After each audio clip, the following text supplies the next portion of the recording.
Welcome back friends, मैं हूं अफजल और आप देख रहे हैं अफजल एलएलबी यूट्यूब चैनल। आज की इस वीडियो में हम बात करने वाले हैं केस ट्रायल की, यानी कि आफ्टर रिपोर्ट जब कोर्ट में चार्जशीट दाखिल होती है और चार्जशीट दाखिल हो जाने के बाद किस तरह से कोर्ट की कार्रवाई होती है, कैसे गवाहों की गवाही होती है, कैसे एविडेंस प्रस्तुत किए जाते हैं, ये सारा कुछ बताऊंगा। और इस वीडियो में हम आपको बताएंगे कि जब आपकी चार्जशीट कोर्ट में दाखिल हो जाती है उसके बाद चार्जशीट से लेकर जजमेंट तक का क्या प्रोसेस है, ये पूरा प्रोसेस इस वीडियो में आपको बताऊंगा। तो चलिए समय ना गवाते हुए वीडियो शुरू करते हैं।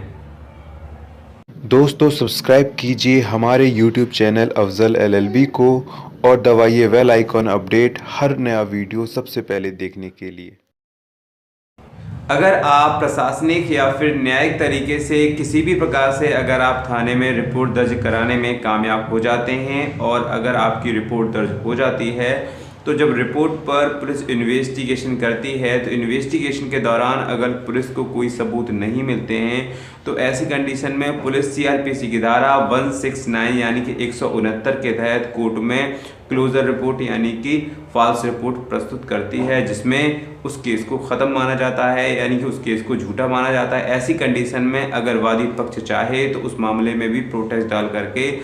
केस की दोबारा से इन्वेस्टिगेशन करा सकता है। उस पर मैं एक अलग से वीडियो बनाऊंगा, लेकिन आज का जो हमारा वीडियो है वो है चार्जशीट से लेकर जजमेंट तक का जो प्रोसेस है उसके ऊपर। अगर इन्वेस्टिगेशन के दौरान अगर पुलिस को कोई सबूत और गवाह मिलते हैं तो पुलिस सीआरपीसी की धारा 173 के तहत कोर्ट में चार्जशीट दाखिल करती है। कोर्ट में चार्जशीट दाखिल करने के बाद कोर्ट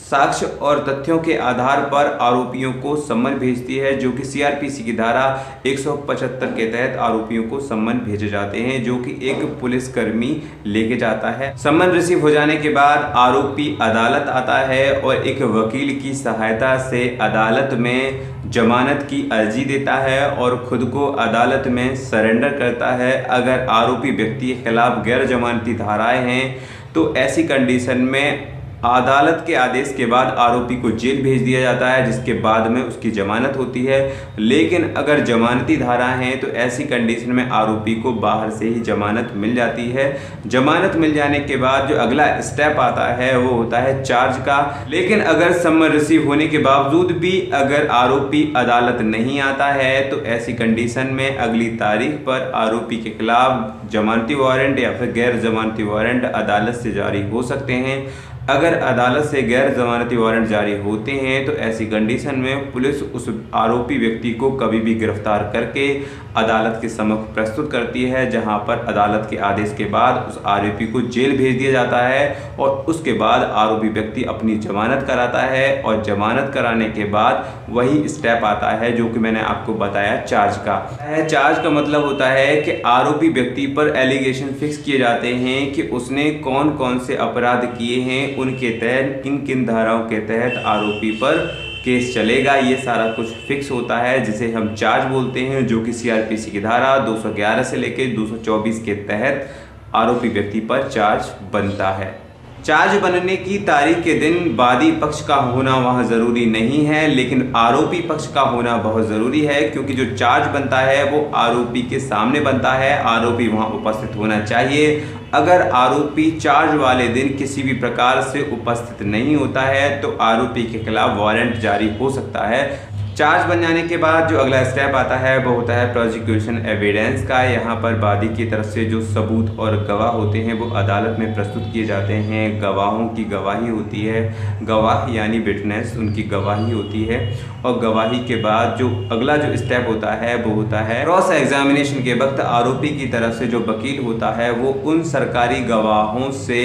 जिरह करता है जो वादी की तरफ से बयान दे रहे होते हैं आरोपी के खिलाफ, ठीक है ना, उनसे वो जिरह करता है। जहाँ पर उस वकील की जो आरोपी की तरफ से जो वकील होता है उसकी ये कोशिश होती है वो घटना से संबंधित किसी भी प्रकार का कोई ऐसा सवाल उनसे पूछे जिससे कि उनके बयानों में कुछ डिफरेंस पैदा हो, जो जो गवाह हैं उनके अलग अलग बयान हों, जैसे कि एक तो कह रहा है कि घटना सुबह के 8 बजे की है, एक कह रहा है कि घटना शाम के 4 बजे की। इस तरह के वो सवालों, वकील जो होता है वो इस तरह के सवालों में उलझा करके उनसे ऐसे सवाल पूछता है ताकि वो टाइम गलत बता दें, समय गलत बता दें, दिन गलत बता दें, ठीक है ना, सिचुएशन गलत बता दें। तो इस तरह से वो किसी भी तरह से ये साबित कर सके अदालत में कि मामला फर्जी है, झूठा है, साजिशन फंसाया गया है। इस तरह से जो आरोपी की तरफ से जो वकील होता है वो उन सरकारी गवाहों से जिरह करता है और अलग अलग टाइम पे करता है, जिससे कि वो उन गवाहों से उनकी गवाही में कुछ डिफरेंस पैदा कर सके, ताकि वो अदालत में ये साबित कर सके कि उसकी जो गवाही है वो झूठी है, फर्जी है, साजिशन फंसाने के लिए इस तरह की गवाही बनाई गई है, इस तरह के गवाहों को पैदा किया गया। क्रॉस एग्जामिनेशन हो जाने के बाद अगला जो स्टेप आता है वो होता है सीआरपीसी की धारा 313 के तहत आरोपी पक्ष को बुलाया जाता है और अदालत उससे पूछती है कि आप अपने डिफेंस में कुछ कहना चाहते हैं, अपने आप बचाव में कुछ कहना चाहते हैं। यहाँ पर अगर आरोपी अपने अपराध को स्वीकार करता है तो उस कंडीशन में फाइल को जजमेंट में भेज दिया जाता है और जजमेंट में जाने के बाद आरोपी के खिलाफ जजमेंट हो जाता है और वहाँ पर जो भी उसे सज़ा होती है वो उसे जेल में भेज दिया जाता है, अगर वो जेल का हकदार है या फिर अगर जेल की धाराएं उस पर बनी हुई हैं। तो अगर वो अपराध को स्वीकार कर लेता है तब ये होता है। यहाँ पे 313 के बाद सीधी फाइल जजमेंट में चली जाएगी अगर वो अपराध को स्वीकार करता है तो। लेकिन अगर आरोपी पक्ष अपना जुर्म कबूल नहीं करता है तो उस कंडीशन में फाइल को अगले स्टेज यानी कि आर्गूमेंट्स में फाइल लगा दी जाती है। आर्गूमेंट्स का मतलब होता है बहस। वहाँ पर जो आरोपी पक्ष की तरफ से जो वकील होता है वो अदालत में जो वादी पक्ष की तरफ से जो सरकारी सबूत गवाह जो प्रस्तुत किए गए थे वहाँ पर उनको उनकी कमियों को, उनकी खामियों को वो रखता है, जिससे कि वो अदालत में ये साबित कर सके कि जो सबूत और गवाह अदालत में सरकार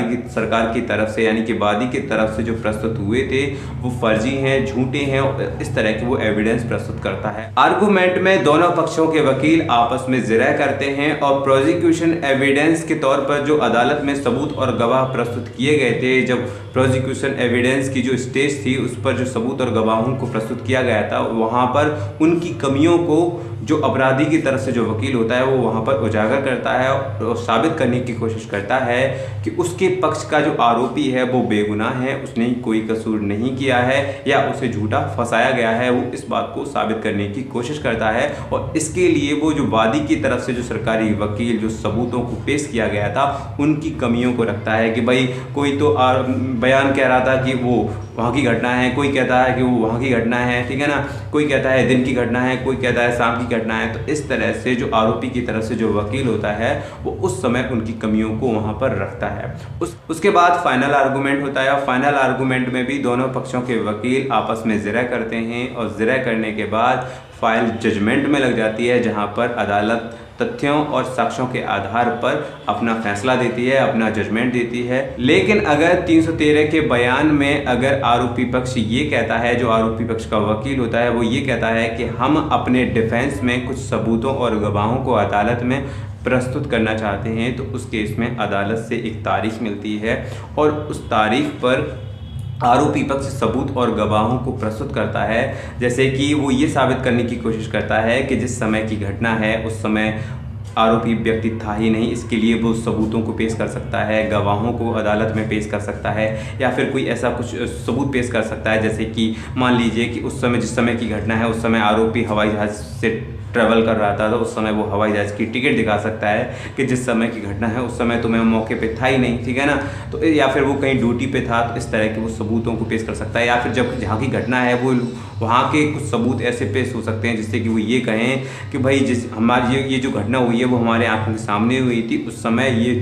जो आरोपी व्यक्ति है वो वहाँ पर था ही नहीं, ठीक है ना। तो इस तरह के सबूत पेश होते हैं अदालत में, फिर उन पे क्रॉस एग्जामिनेशन फिर से होती है और उसके बाद फिर आर्गूमेंट होता है। जिस तरह से मैंने आपको बताया, आर्गूमेंट में दोनों वकील मिल के जिरह करते हैं एक दूसरे पर, ठीक है ना। और जिरह करने के बाद फिर उसके बाद फाइनल आर्गूमेंट होता है और फाइनल आर्गूमेंट में भी दोनों पक्ष के वकील आपस में जिरह करते हैं और जिरह करने के बाद फाइल जजमेंट में जाती है और अदालत साक्ष्यों और तथ्यों के आधार पर न्याय देती है, यानी कि जजमेंट करती है। अगर आरोपी की पक्ष की तरफ से अगर अदालत में पर्याप्त मात्रा में सबूत और गवाह मिल जाते हैं तो अदालत उस आरोपी को वाइज्जत बरी कर देती है। अगर सबूत गवाह नहीं मिलते हैं, अगर आरोपी व्यक्ति अपने आप को बेकसूर साबित नहीं कर पाता है तो उस कंडीशन में आरोपी व्यक्ति को सजा हो जाती है। अमूमन इस तरह के केस में 1 साल से लेकर के 2 साल तक का समय लग सकता है। वैसे ये कोर्ट की कार्यवाही पर निर्भर करता है। कभी कभी ऐसे मामलों में